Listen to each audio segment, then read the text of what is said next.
This video will be a little addition to the earlier video titled Sketching Many Things. There I showed a way to zoom into the certain figure, and using the show command, it turns out there's a better way to, an easier way to do that, so I'm adding that part, more convenient way of zooming into a certain part using the show command. So here I already executed this figure 1, which is the graph of sine x squared, and figure 2 is this more complicated part, both sketched in between -3 and +3, and -3 and +3 here. And I made this figure 1 slightly different, and it's going to be color. It's a lot thicker, so you can easily distinguish it. So if you run this one, and figure 1 and figure 2 will be stored as a graphic element.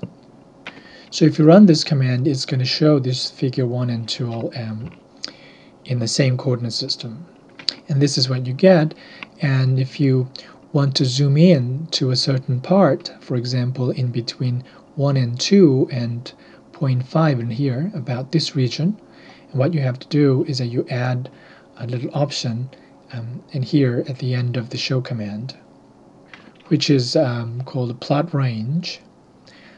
The plot range, and you have to put this additional parenthesis, and the first list here 0 to 1, for example, is going to be 0 to 1 here. Let me change that to 1 to 2. So change the 1 to 2, so we're going to look at a 1 to 2, and y range is going to be between 0 and 0.5, so that's going to be between 0 and 0.5 in here. So if you execute that command, it's going to show only this portion of the graph.